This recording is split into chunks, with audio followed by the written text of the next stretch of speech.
His brain is already receiving video images. It will shatter your reality.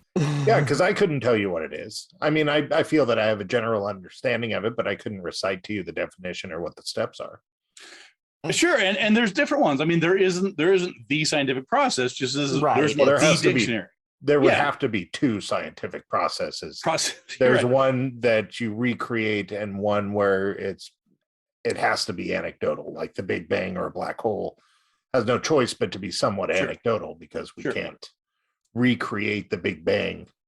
I mean, there's the version we all learn in like high school science, you know, hypothesis, experiment, conclusion. But that's like real life scientists don't necesserily like fill out the worksheet and what's my hypothesis. Exactly. You know, that's no, you're right. I mean, that's seventh grade. You got to show your work. Right. But what they do is, of course, is they do things, for example, of course, control conditions, right? So you testable, look at controlled. Exactly. You look at experiments, drug experiments, right? And so you have, we'll just use vaccines, for example, Pfizer vaccine. I got my booster the other day.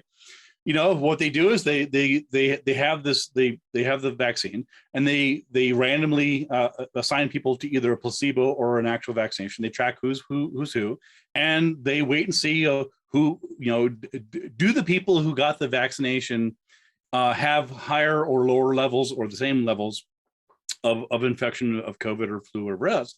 I mean, again, this is not, you have a control group. Ideally, there's blinding, sometimes double blinding.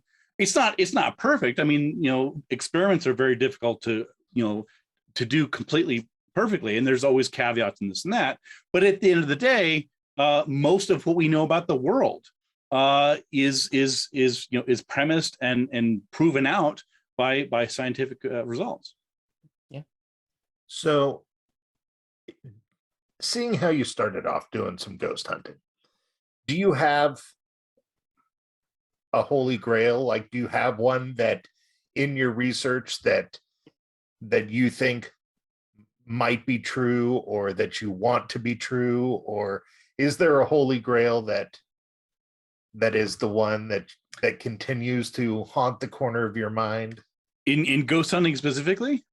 No, anything. In conspiracy, paranormal, particularly, preferably paranormal, though. Preferably paranormal. I mean, it'd be easy we know that the government has done shady some things. Conspiracies did happen. Like send black people to Vietnam and stuff like that. So we know some of those are real. But sure. But is there a paranormal one that's ticking in there? I know you're going to say no. Don't disappoint me, Ben. I'm trying to think. I mean, honestly,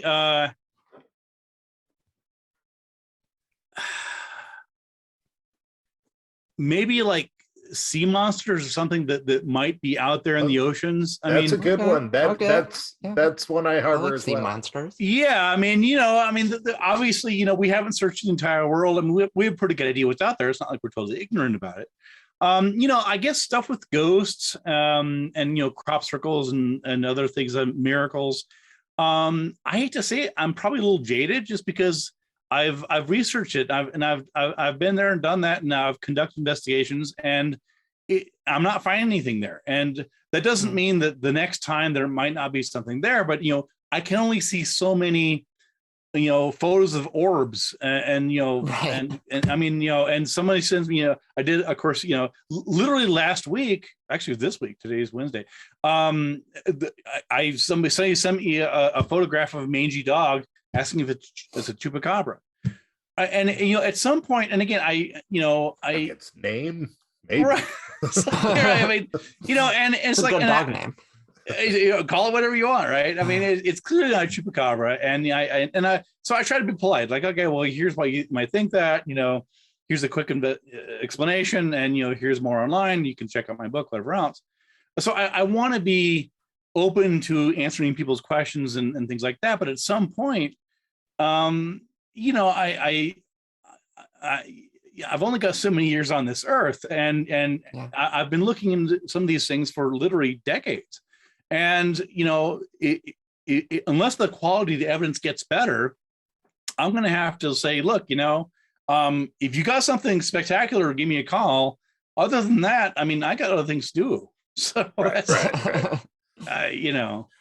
One my favorite one that I want them to find something about is that book, Forbidden Archaeology, and you know that humans have been human, or at least hominids of some point, for hundreds of thousands of years. Yet for that first 200,000 years, like nobody built a city.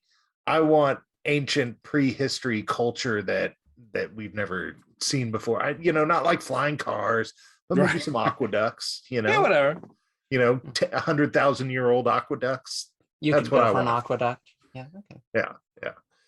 But well, I don't know.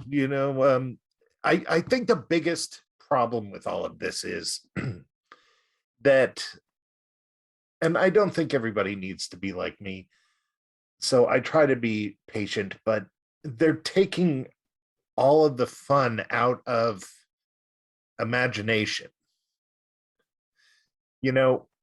They're chasing so much imagination as though that it's real, like it has to be real, that sometimes it's just fun to come up with some weird crap and enjoy thinking about it, and they seem to be taking that away.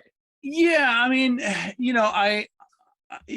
when people talk to me about like cryptozoology, for example, because I've done a lot, lake monsters and Bigfoot and chupacabras and routes, I say that I mean, I actually kind of feel sad because you don't need to envision Bigfoot or chupacabras or Nessie to see amazing animals. We have real life amazing animals. We have the cuttlefish. We have chameleons. We have bats. Bats find their food through sound. How cool is that? This is like, it's true. You don't need to like, oh, what if Bigfoot this or dragons? Like, look at the animals that we know exist and look how damn cool they are, and appreciate that and dig into the zoology and and squid and just all sorts of amazing animals out there that it's like I was like, do you not? I don't know. Yes, tonight you're going to see a trial of 4 of America's leading automatic washers, including the Westinghouse laundromat, to see just how well they wash and rinse your clothes. These 4 ladies are 4 leading club women from the New York State and New York City Federation of Women's Clubs, and they're here to represent you.